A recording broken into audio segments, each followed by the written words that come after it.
कैसे हैं आप सब। उम्मीद करते हैं ठीक होंगे और आपकी पढ़ाई बेहतरीन ढंग से चल रही होगी। Biology with Manish Kumar channel में फिर से आपका एक बार स्वागत है। आज हम लोग एक नया चैप्टर इन्वायरमेंटल इशू शुरू करने जा रहे हैं। इससे पहले हम लोग बायोटेक्नोलॉजी, जीवों में जनन, पुष्पी पादप में लैंगिक जनन, इन सारे चैप्टर्स को पढ़ चुके हैं। आप चैनल के प्लेलिस्ट में जाएंगे तो आपको ये सारा लेक्चर वहाँ अवेलेबल मिलेगा। साथ में इन सारे चैप्टर्स के नोट भी वहाँ डिस्क्रिप्शन बॉक्स में मिलेंगे। आप वहाँ जाकर के प्लेलिस्ट में जाकर के आप इन सारे चैप्टर्स को पढ़ेंगे, नोट्स देखेंगे, आपको बेहतरीन अनुभूति होगी। और वादा है दोस्त कि आप अपने बोर्ड और अदर किसी भी कॉम्पिटिटिव एग्जामिनेशन के लिए जिस भी चीज़ के लिए आप प्रिपेयर हो रहे हैं उनमें आपको बेहतरीन फीलिंग्स आएंगे। आपसे क्वेश्चन सॉल्व होंगे। आप किसी भी एग्जाम के क्वेश्चंस को जब बनाएंगे तो आपको आपके नोट्स से सारे क्वेश्चंस बनेंगे। वीडियो को साथ में देखें, लाइक, शेयर और सब्सक्राइब भी करें ताकि आपके लिए ऊर्जा और ज़्यादा हो और ज़्यादा ऊर्जा से कार्य किया जा सके। आज हम लोग इन्वायरमेंटल इशू शुरू करेंगे।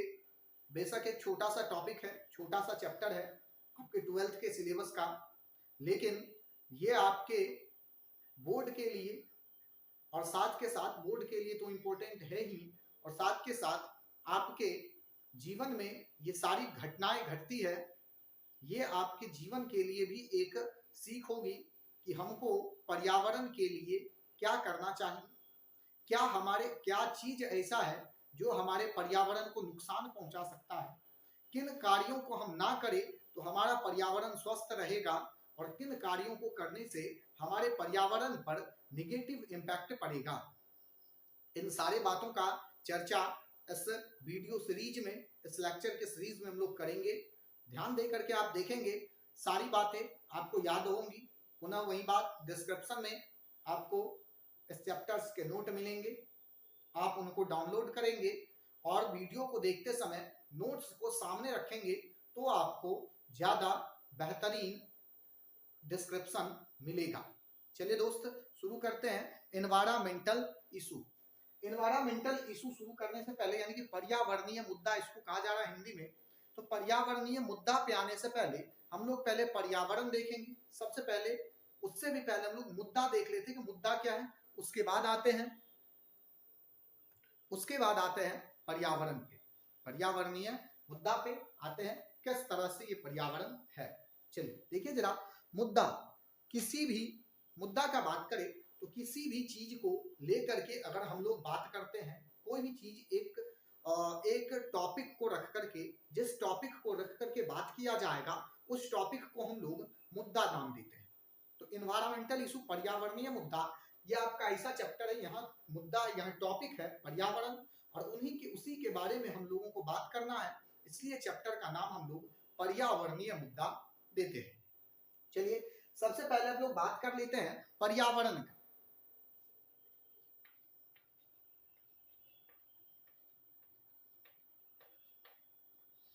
पर्यावरण यानी कि एनवायरनमेंट क्या है, ध्यान देंगे जरा।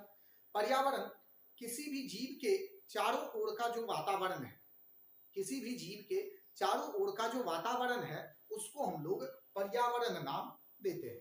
ध्यान देंगे जरा, अगर हम लोग इसका संधि विच्छेद करें तो परिधन आवरण, परिधन आवरण यानी कि परि जोड़ आवरण या परिधन आवरण पर्यावरण कहलाता है। तो पर्यावरण जो है ये हमारे चारों ओर का वातावरण, जैसे अगर हम अपने पर्यावरण का बात करें तो हमको छोड़ करके हमारे चारों ओर का जो भी चीज है वो सारा हमारे लिए पर्यावरण होगा। या आप जहां हैं और जिस भी मतलब जहां पर आप हैं, तो आपको छोड़ करके वहां पर जितना भी पदार्थ है वो सारा आपके लिए पर्यावरण होगा। पर्यावरण में जैव के साथ साथ और जैव घटक भी रहते हैं, ये आपको याद रखना है। यानी कि आपके चारों तरफ कुछ सजीव चीजें हैं तो वो भी आपका पर्यावरण है, और आपके चारों तरफ अगर कोई निर्जीव चीजें हैं तो वो भी आपका पर्यावरण है। इस बात को आप ध्यान रखेंगे। चलिए देखिए जरा पर्यावरणीय मुद्दा। अब आते हैं इसके मुद्दा पे। इस पर्यावरण को किस तरह से हम लोग संरक्षित करें, किस तरह से बचाएं, क्या ऐसा नहीं करें जिससे हमारे पर्यावरण को नुकसान नहीं पहुंचे, और क्या ऐसा करें जिससे हमारा पर्यावरण स्वस्थ रहे। इन सारी बातों का चर्चा करेंगे। चलिए दोस्त, तो हम लोग अगर देखें तो मानव के जनसंख्या में बढ़ोतरी, मानव के जनसंख्या में बढ़ोतरी ये एक बड़ा विकराल रूप आज लिए जा रहा है। मानव के जैसे जैसे मानवों की जनसंख्या में वृद्धि हो रही है, मानवों की संख्या में वृद्धि हो रही है, वैसे वैसे हमारी जरूरत बढ़ते जा रही है। मानव की जनसंख्या विस्फोट के साथ साथ, मानव की जनसंख्या के बढ़ने के साथ साथ अलग अलग तरह की चीजों का डिमांड बढ़ने लगा, जैसे food, shelter, water, home, electricity, या फिर इसके अलावा रोड, ऑटोमोबाइल्स। ये सारा चीज ऐसा है जो मानव की जनसंख्या के बढ़ने के साथ साथ बढ़ी, और ये सारा हमारे पर्यावरण के लिए नुकसानदायक साबित हो रहा है। इसी के कारण हमारा पर्यावरण प्रदूषित हो रहा है। तो ये हमारे जरूरत का भी चीज है, लेकिन हम इनको इन सारे चीजों का उपयोग उतना ही करें जो हमारे लिए उपयोग, मतलब जितना हम लोग में, जितना इससे हम लोग काम कर सके पूरा, या फिर जितना कम से कम उपयोग हो उतना कम से कम उपयोग हम लोगों को करना चाहिए। चलिए आगे बढ़ते हैं। मानव की जनसंख्या बढ़ने के साथ साथ लोग यहाँ लिखते हैं जनसंख्या, जनसंख्या बढ़ी, जनसंख्या इंक्रीज हुई, इंक्रीज होने के साथ साथ जरूरतें बढ़ी। जरूरतें अलग अलग चीजों की हो सकती है, जरूरतें अलग अलग चीज की हो सकती है। घर हो सकता है, मकान हो सकता है, कपड़ा हो सकता है, भोजन हो सकता है, रोड हो सकता है, ऑटोमोबाइल्स हो सकते हैं। ये सारा जरूरत है। अब इसके कारण जो प्राकृतिक चीजें हैं इनका हम लोग उपयोग करना शुरू किए। प्राकृतिक चीजों का उपयोग करना शुरू किए, और इस उपयोग के साथ साथ प्राकृतिक चीजों का उपयोग करना शुरू किए, और इस उपयोग के साथ साथ हम लोग क्या किए कि पर्यावरण का प्रदूषण भी शुरू हुआ। पर्यावरण का प्रदूषण भी शुरू हुआ। ध्यान देंगे जरा, मान जनसंख्या बढ़ी, इंक्रीज हुई, जरूरतें बढ़ी, उसके साथ प्राकृतिक चीजों का, यानी कि जो हमारे पास नेचुरल रिसोर्स है, नेचुरल रिसोर्स का उपयोग शुरू हुआ, और उसके साथ साथ हम लोग क्या किए कि पर्यावरण के प्रदूषण का कारण भी बनते गए। चलिए आगे बढ़ते हैं और आज आते हैं हम लोग प्रदूषण पे, कि प्रदूषण क्या है। ध्यान देंगे, प्रदूषण यानी कि पोल्यूशन।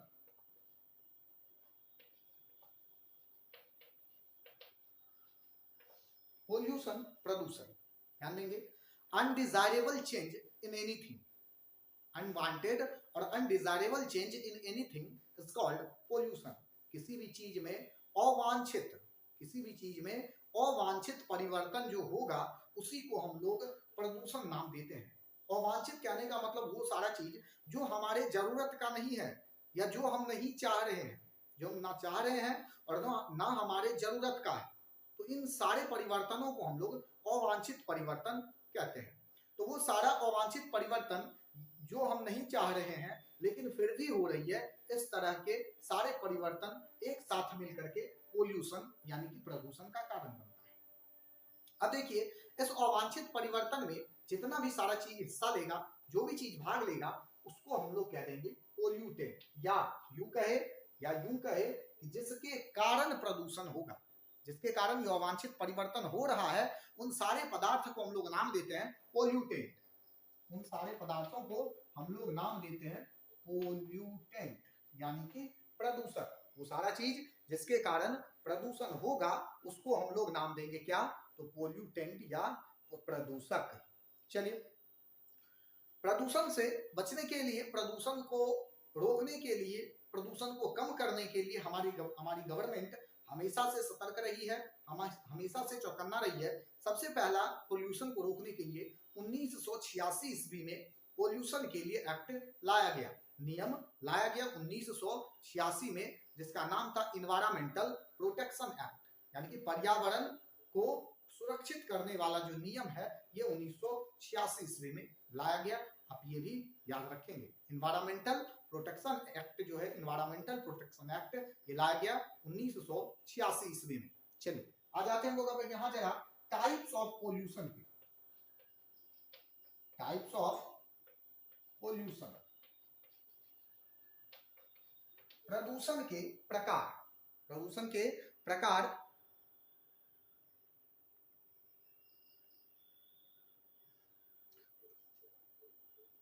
प्रदूषण के प्रकार का अगर बात करें तो क्या सब है, तो सबसे पहला एयर पोल्यूशन है, उसके बाद वाटर पोल्यूशन है, फिर लैंड पोल्यूशन है, फिर उसके बाद रेडियो एक्टिव पोल्यूशन है, और फिर उसके बाद साउंड पोल्यूशन है। इन सारे लैंड पोल्यूशन को हम लोग सॉइल पोल्यूशन के भी नाम से जानेंगे, ये भी आप ध्यान रखेंगे। इन सारे टॉपिक्स के बारे में हम लोग बारी बारी से अध्ययन करना शुरू करते हैं। तो चलिए दोस्त देखते हैं जरा, चलिए देखते हैं जरा।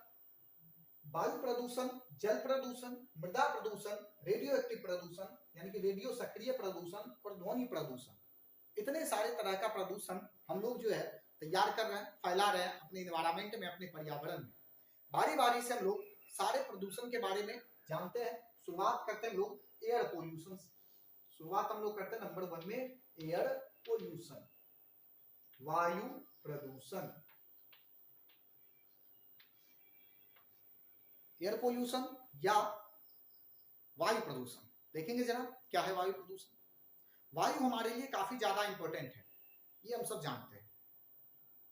जैसे कुछ दिन पहले लगातार ऑक्सीजन की कमी के कारण लोगों का मरना शुरू हुआ, वो हम लोग को ये दिखा दिया कि पर्यावरण में शुद्ध वायु का रहना कितना ज्यादा जरूरी है। एक केस स्टडी हम लोग दिल्ली में देखेंगे, वहां पे, या आप दिल्ली के बारे में सुने होंगे कि वहां पर किस तरह से लोग वायु के लिए यानी कि शुद्ध वायु के लिए तड़प रहे हैं। इन तरह की चीजों का चर्चा हम लोग एयर पोल्यूशन में करते हैं। देखते हैं जरा एयर पोल्यूशन है क्या। वायु में होने वाला ऐसा परिवर्तन जिसके बाद वायु ना तो हमारे उपयोग का रहेगा और ना ही उससे हमको किसी तरह का फायदा है। यानी कि वायु में अगर इस तरह से परिवर्तन हो जाए कि वो वायु हमारे उपयोग का नहीं रहेगा, और उसके साथ ही वो अगर हम उपयोग में लाते हैं तो वो हमारे लिए नुकसानदायक साबित हो सकता है। तो इस तरह के कंडीशन को, इस तरह के चेंज को हम लोग नाम देते हैं air pollution. Unwanted and undesirable change in air is called air pollution. अब जिसके कारण ये वायु प्रदूषित हो रहा है उसको हम लोग एयर पोल्यूटेंट या फिर वायु प्रदूषक नाम देंगे। जिसके कारण हमारी वायु में किसी तरह का परिवर्तन होगा, जिसके कारण वो हमारे उपयोग का नहीं रहेगा, उसको हम लोग एयर पोल्यूटेंट या फिर वायु प्रदूषक नाम देते हैं। चलिए, एयर पोल्यूशन के कारण जीवों को काफी ज्यादा नुकसान हुआ। जीव के साथ साथ केवल जीव पर ही ये प्रक्रिया नहीं रुकी है, ये अजैव यानी कि जो निर्जीव है उनके ऊपर भी ये प्रभाव कर रहा है। यानी कि जीव के साथ साथ निर्जीव को भी, सजीव के साथ साथ ये निर्जीव को भी प्रभावित कर रहा है। इसका सीधा सा असर हम लोगों को आगरा का ताजमहल देखने के लिए मिल सकता है।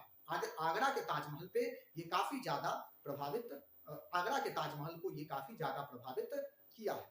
आगे देखेंगे हम लोग, ये जो एयर पोल्यूशन है यानी कि जो वायु प्रदूषण है या फिर एयर पोल्यूटेंट है, वायु प्रदूषक है, ये मानव में अगर बात करें या किसी जीव में बात करें तो सबसे ज्यादा प्रभावित ये हमारे श्वसन तंत्र को करता है। जबकि हम लोगों को पता है कि जिंदा रहने के लिए हम लोगों को सबसे अधिक आवश्यकता श्वसन की है, यानी कि हवा की है, वायु की है।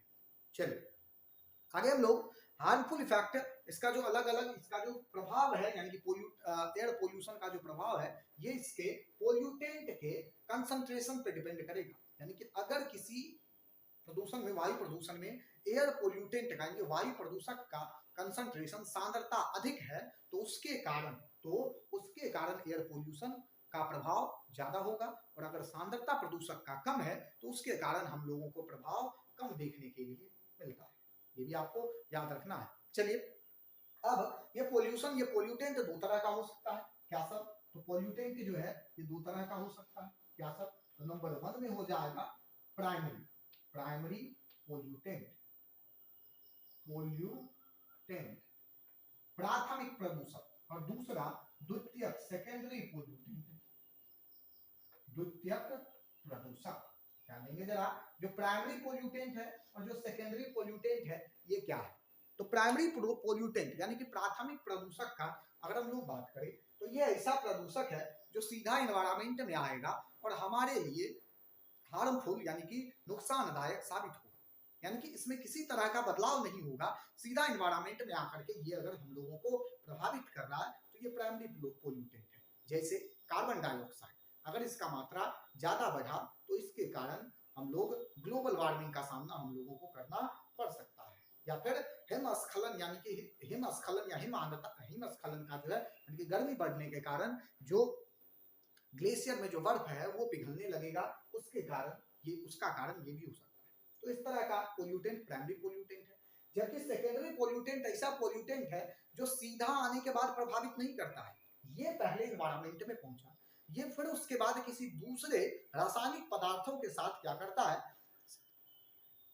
रिएक्शन करेगा, अभिक्रिया करेगा, और उस अभिक्रिया के बाद ये हमारे पर्यावरण को प्रदूषित करता है, तो इसको हम लोग सेकेंडरी पोल्यूटेंट कहते हैं।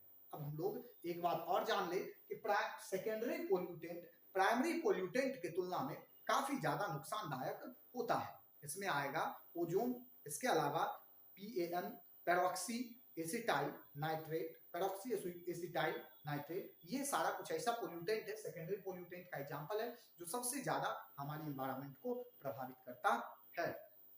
चलिए बढ़ेंगे आगे और देखेंगे प्रकृति एवं सांद्रता के आधार पर प्रदूषक के प्रकार। क्या सब प्रकार है, प्रकृति और सांद्रता या फिर स्थिति के आधार पर भी आप कह सकते हैं। तो ध्यान दीजिए जरा, अगर हम लोग बात करें तो ये दो तरह का है, क्वालिटेटिव और क्वांटिटेटिव। क्वालिटेटिव और क्वांटिटेटिव। क्वालिटेटिव क्या है, इसका हिंदी हो जाएगा मात्रात्मक, और क्वालिटेटिव का हो जाएगा गुणात्मक और क्वांटिटेटिव का हो जाता है मात्रात्मक। तो देखिए जरा कि ये अगर हम लोग क्वालिटेटिव का बात करें यानी कि गुणात्मक का बात करें तो क्या होगा, ये ऐसा प्रदूषक है जो हमारे इन्वायरमेंट में नहीं है, यानी कि इन्वायरमेंट में पर्यावरण में ये पहले से नहीं है, लेकिन हम लोगों के विभिन्न क्रियाकलाप के कारण ये पर्यावरण में पहुंचते हैं और पहुंचने के बाद ये हमारे पर्यावरण को प्रदूषित करते हैं। पहले क्या होगा कि ये हमारे पर्यावरण में नहीं है, लेकिन हम लोगों की क्रिया के कारण ये पर्यावरण में आते हैं और आने के बाद हमारे पर्यावरण को प्रदूषित करते हैं, तो इसको हम लोग नाम देते हैं क्या, क्वालिटेटिव। दूसरा है क्वांटिटेटिव, ये कम मात्रा में हमारे पर्यावरण में उपस्थित है, ये कम मात्रा में हमारे पर्यावरण में उपस्थित है, ठीक है, लेकिन हम लोगों के क्रियाकलाप के कारण ये इसका मात्रा पर्यावरण में अधिक होगा और अधिक होने के बाद ये मेरे ऊपर या फिर किसी भी जीव के ऊपर क्या करेगा, नेगेटिव प्रभाव डालेगा, तो उसको हम लोग क्वांटिटेटिव कहते हैं। ये हमारे पर्यावरण में नहीं है, हम लोगों के क्रिया के कारण आ रहा है। एग्जाम्पल DDT, हर्बिसाइड, वीडीसाइड, अलग अलग तरह का शाकनाशी, पीड़कनाशी या DDT, इससे ये सारा चीज क्वालिटेटिव है। क्वांटिटेटिव का बात करें तो CO2 हमारे पर्यावरण में पहले से है और ये हमारे पर्यावरण के लिए जरूरी भी है, लेकिन हम लोगों के क्रियाकलाप के कारण इसका मात्रा इतना बढ़ा, ये हम लोग को क्या किया, नुकसान देना शुरू किया, हानि पहुंचाना शुरू किया। चलिए जैव निम्नीकरण के आधार, इसके बाद आता है जैव निम्नीकरण के आधार। दो तरह का है, क्या सब, सबसे पहला जैव निम्नीकरणीय, दूसरा जैव अनिम्नीकरणीय। जैव निम्नीकरणीय जैव निम्नीकरणीय वैसा प्रदूषक है जो कुछ समय के बाद, पर्यावरण में आने के कुछ ही समय के बाद वो क्या होता है कि वहां से सड़ गल करके खत्म हो जाता है। जैसे कागज, सूती कपड़ा, लकड़ी का टुकड़ा, घर में बचा हुआ कोई भी पदार्थ जैसे भोजन, ये सारा चीज या पत्ता, पेड़ का पत्ता, लीफ, ये सारा जैव निम्नीकरणीय है। जबकि जैव अनिम्नीकरणीय का बात करें तो ये ऐसा पदार्थ है, ये ऐसा प्रदूषक है जो अगर एक बार पर्यावरण में आया तो करोड़ों अरबों वर्ष तक ये बचा हुआ रहेगा। जैसे शीशा, लोहा, यानी शीशा के साथ धातु आप कह सकते हैं, धातु, या फिर इसके अलावा और भी बहुत सारा चीज ऐसा है, प्लास्टिक, पॉलीथिन, ये सबसे ज्यादा, प्लास्टिक और पॉलीथिन सबसे ज्यादा। इसके अलावा और भी बहुत सारा वेस्ट है जो पर्यावरण में आने के बाद करोड़ों अरबों वर्ष तक वैसे का वैसे ही बना हुआ रहेगा, कभी खत्म नहीं होता है। तो इस तरह के प्रदूषक को हम लोग जैव अनिम्नीकरणीय प्रदूषक नाम देते हैं। चलिए इसके बाद आगे बढ़ते हैं और हम लोग अब देखेंगे अब जैव वायु प्रदूषण के स्रोत क्या क्या है।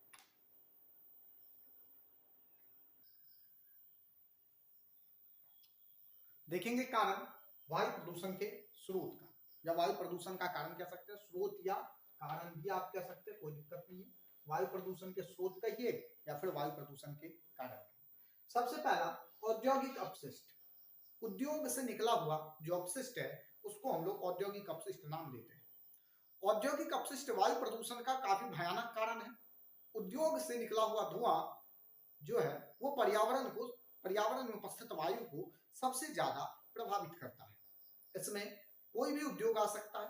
जो सबसे ज्यादा हम लोग देख के चलते हैं, मतलब हम लोगों के चारों तरफ चल रही है, वो चिमनी, जिसमें ईंट भट्ठा जिसको कह सकते हैं आप, ईंटा जिसमें बनाया जा रहा है, वहां से निकलने वाला धुआं को अगर देखा जाए तो उस जहां पर वो चिमनी लगा हुआ है या जो ईंट भट्टा वहां लगा हुआ है, जहां उस क्षेत्र के पूरे पर्यावरण को वो काला बना देता है। काला काला पूरा पर्यावरण दिखाई देता है।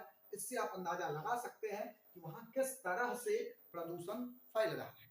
औद्योगिक अपशिष्ट में कार्बन डाइऑक्साइड, सल्फर का ऑक्साइड, हाइड्रोजन सल्फाइड, नाइट्रोजन का ऑक्साइड या इस तरह से कार्बन मोनोऑक्साइड, ये सारा चीज औद्योगिक अपशिष्ट से निकलने वाले धुआं में आपको नजर आ सकता है।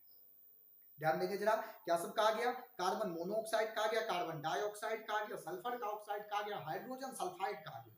ये सारा चीज औद्योगिक अपशिष्ट से निकलने वाले धुआं में उपस्थित आपको मिलता है। दूसरा अगर हम लोग बात करें स्वचालित वाहन, दूसरा अगर बात करें हम लोग तो दूसरा आता है आपका स्वचालित वाहन। स्वचालित वाहन जो हम लोग चढ़ते हैं, चाहे वो मोटरसाइकिल हो, कार हो, बस हो, ट्रक हो, ट्रेन हो।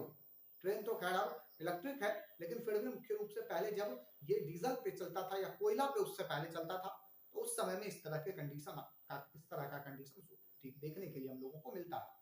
स्वचालित वाहन में वो सारा चीज आएगा जिसमें हम लोग जीवाश्म ईंधन यूज करते हैं, जैसे पेट्रोल, डीजल, किरोसिन। ये सारा चीज भी वायु प्रदूषण का कारण बनेगा। स्वचालित वाहन से मुख्य रूप से कार्बन डाइऑक्साइड, नाइट्रोजन का ऑक्साइड, सल्फर का ऑक्साइड, लेड यानी कि सीसा, निलंबित कण में हम लोग आगे देखेंगे, ये सारा चीज क्या होगा, बाहर आएगा, जो वायु को प्रदूषित करने का कार्य करता है। इसके बाद उष्मीय शक्ति केंद्र, थर्मल पावर प्लांट, जहां से बिजली का उत्पादन किया जाता है। थर्मल पावर प्लांट जहां से बिजली का उत्पादन किया जाता है, ये भी क्या है, सबसे बड़ा वायु प्रदूषण का कारण है। यहाँ से भी काफी बड़े पैमाने पर वायु प्रदूषण होता है।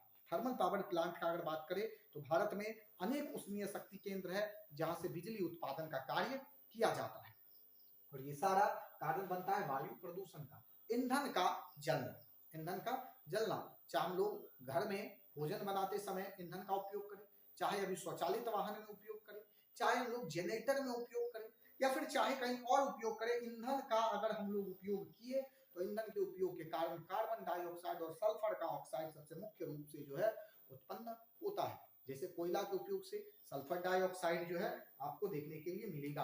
आधा जला हुआ कोयला, यानी कि कोयला अगर पूरा सूखा हुआ नहीं है तो वहां से कार्बन मोनोऑक्साइड भी हम लोगों को देखने के लिए मिलता है। कार्बन मोनोऑक्साइड के कारण मुख्य रूप से हमारे शरीर में ऑक्सीजन को ढोने की क्षमता कम हो जाती है, जिसके कारण किसी कार्य में तुरंत थकावट या कमजोरी महसूस होती है। इसके अलावा निलंबित कण, प्रकृति में आने वाला आंधी तूफान, वो भी वायु को प्रदूषित करता है। इसके अलावा हम लोगों के भी विभिन्न क्रियाकलाप से हम लोग क्या करते हैं, इस तरह का कार्य करते हैं, जैसे विस्फोट, अलग अलग तरह का विस्फोट करते हैं, वहां पे बड़े पैमाने पर धूल कण जो है वो बाहर आता है, और उस धूल कण के बाहर आने के कारण क्या होगा कि हमारा वायु प्रदूषित होता है। चलिए दोस्त, आगे हम लोग बढ़ेंगे। प्रमुख वायु प्रदूषक, प्रमुख वायु प्रदूषक क्या क्या है सबके बारे में देखेंगे, और उस वायु प्रदूषक में उस वायु प्रदूषक का हमारे ऊपर क्या प्रभाव पड़ेगा, ये भी जरा ध्यान से देखेंगे।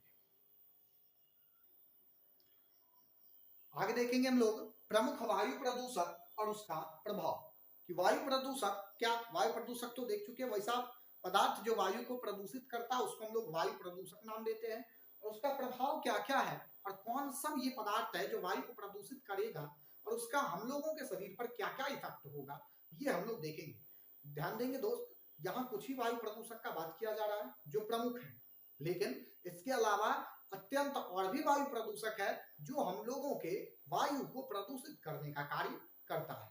तो इसलिए आप ध्यान देंगे कि यहाँ पर प्रमुख है, और भी कुछ है जो आपके एनसीईआरटी में अगर चर्चा है तो आप उसको भी एक बार पढ़ेंगे साथ के साथ। इस वीडियो के साथ आप नोट्स पढ़ेंगे और नोट्स के साथ जब आप एनसीईआरटी पढ़ेंगे आपका पूरा कंसेप्ट क्लियर रहेगा, ये आप निश्चिंत रहिए। चलिए, कार्बन मोनोऑक्साइड क्या है? कार्बन जब एक ऑक्सीजन के साथ बॉन्ड बनाता है तो ये कार्बन मोनोऑक्साइड का कारण बनता है, कार्बन मोनोऑक्साइड के बनने का कारण बनता है। इसके कारण हमारे शरीर में ऑक्सीजन को ढोने की क्षमता में कमी आती है। आपको पता है कि हमारे शरीर में ऑक्सीजन को ढोने का कार्य हमारा आरबीसी करता है, और आरबीसी में जब ऑक्सीजन से जो आरबीसी जब ऑक्सीजन के साथ बॉन्ड बनाता है और आरबीसी कार्बन डाइऑक्साइड के साथ भी बॉन्ड बनाता है, अगर दोनों एक साथ पहुंचे कार्बन और ऑक्सीजन, तो हमारा आरबीसी ऑक्सीजन को छोड़ करके कार्बन के साथ बॉन्ड बना लेगा। यह आपको याद रखना है, आरबीसी सबसे मतलब ऑक्सीजन से ज्यादा कार्बन को पसंद करता है ताकि उसके साथ वो बॉन्ड बना करके रह सके। तो ये क्या होगा, ऑक्सीजन के ढोने की क्षमता में कमी। नाइट्रोजन का कोई भी ऑक्साइड हो, चाहे वो NO2 हो, NO3 हो या N2O हो, कोई भी हो, वो हमारे वो जो है वायु का प्रदूषण होगा और उसके कारण आंख में जलन और फेफड़ा जो है हम लोगों का प्रभावित होता है, आंख में जलन और फेफड़ा प्रभावित होता है। हाइड्रोकार्बन्स के कारण फुफ्फुस का कैंसर होगा, पल्मोनरी कैंसर आप इसको कहते हैं, पल्मोनरी कैंसर।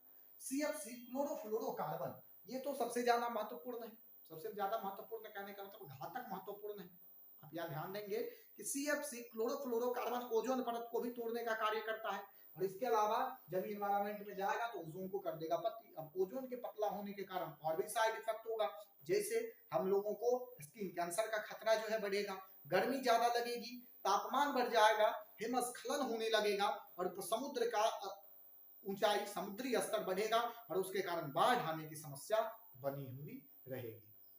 इसके बाद आ जाता है मानक धातु, इसके कारण तंत्रिका तंत्र, यकृत आदि का कैंसर हो सकता है। तंत्रिका तंत्र, यकृत आदि जो हम लोगों का क्या होता है, प्रभावित होता है। तो ये सारा प्रमुख वायु प्रदूषक और उसका प्रभाव है। आगे हम लोग आते हैं अम्ल वर्षा पे। अम्ल वर्षा देखेंगे जरा कि अम्ल वर्षा है क्या। तो याद रखेंगे, अम्ल वर्षा का मुख्य कारण नाइट्रोजन और सल्फर का ऑक्साइड है। वायुमंडल में उपस्थित नाइट्रोजन और सल्फर वायु प्रदूषक का मुख्य कारण है।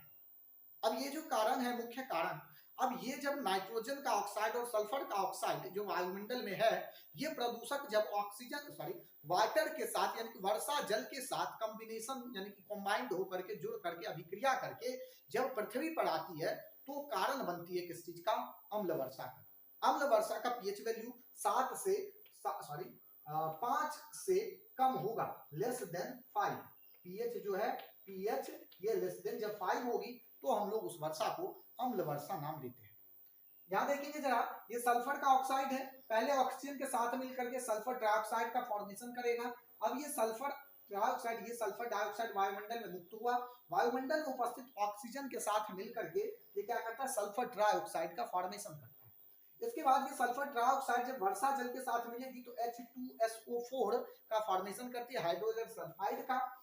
दूसरा देखिए जरा कि नाइट्रोजन का ऑक्साइड ऑक्सीजन के साथ संयोग करके क्या करती है, N2O5 का फॉर्मेशन करेगी, और ये N2O5 जो है यहाँ पर वाटर के साथ मिक्स होकर के HNO3 का निर्माण करता है। तो ये सारा, ये जो H2SO4 और यहाँ पर जो HNO3 बना है, HNO3, ये कारण बनता है किस चीज का, तो अम्ल वर्षा का। अम्ल वर्षा का दुष्प्रभाव देखते हैं कि क्या क्या अम्ल वर्षा का दुष्प्रभाव है। तो अम्ल वर्षा का सबसे पहला ही दुष्प्रभाव आपको देखने के लिए मिलेगा ताजमहल के ऊपर। ताजमहल के का रंग प्रभावित हुआ। ताजमहल पहले था कैसा, उजला, अब हो गया कैसा, तो पीला। ताजमहल का रंग सबसे ज्यादा यहाँ क्या हुआ है, प्रभावित हुआ है। इसके अलावा जो जमीन है, जो भूमि है, भूमि बंजर होगी। भूमि क्या होगी, भूमि जो है ये हो जाएगी आपकी बंजर। जो जलीय परितंत्र है, जो जलीय परितंत्र है, जलीय परितंत्र प्रभावित होगा, और जलीय परितंत्र के प्रभावित होने के कारण जो जलीय जीव है या जो जलीय जैव विविधता है उसमें आ जाएगी कमी। इसके अलावा जो है उपज, यानी कि जो बंजर भूमि होगी, बंजर के साथ साथ उपज प्रभावित होगी, यानी कि जो उपजाऊ भूमि है वो धीरे धीरे क्या होती है कि बंजर में प्रभावित होगी, यानी कि उपज जो है हम लोगों की कृषि में वो क्या होगी, कम हो जाती है। तो ये सारा प्रभाव है इस चीज का। चलिए दोस्त आगे हम लोग बढ़ते हैं और ओजोन शुरू करते हैं। ओजोन परत, ओजोन अवक्षय, कारण क्या है ओजोन अवक्षय का, ग्लोबल वार्मिंग क्या है, इन सब बातों पे चर्चा शुरू करेंगे अभी तुरंत। पृथ्वी पर ओजोन लेयर का बात करेंगे। ओजोन लेयर क्या है, तो पृथ्वी पर 15 से लेकर के 50 किलोमीटर के क्षेत्र में फैले हुए ऑक्सीजन के परत को हम लोग नाम देते हैं ओजोन परत या ओजोन लेयर। इसका कार्य है, मुख्य कार्य है कि पृथ्वी पर आने वाले पराबैंगनी किरण को रोक करके ये हम लोगों को, किसी भी जीव को क्या करेगी, स्किन कैंसर या फिर म्यूटेशन उत्परिवर्तन से बचाने का कार्य करता है। इसका महत्वपूर्ण, ये हमारे लिए काफी ज्यादा महत्वपूर्ण है ओजोन लेयर, जिसका हम लोग चर्चा, ओजोन परत है क्या, ओजोन का अवक्षय, ओजोन को कैसे बचाया जा सकता है, ओजोन अवक्षय को कैसे रोका जा सकता है, ओजोन अवक्षय हो क्यों रहा है, ग्लोबल वार्मिंग क्या है, विश्वव्यापी उष्णता जिसको आप कहते हैं, या फिर ग्रीन हाउस इफेक्ट क्या है, हरित गृह प्रभाव क्या है, इन सारे बातों का चर्चा हम लोग अगले लेक्चर में करेंगे। तब तक के लिए इतना ही। साथ में आप वीडियो को, चैनल को लाइक, शेयर और सब्सक्राइब जरूर करेंगे ताकि आने वाले वीडियो का नोटिफिकेशन आपको मिले और आपकी पढ़ाई बेहतर ढंग से जारी रहे। चलिए दोस्त धन्यवाद, आज के लिए इतना ही। तब तक के लिए जय हिंद, जय भारत।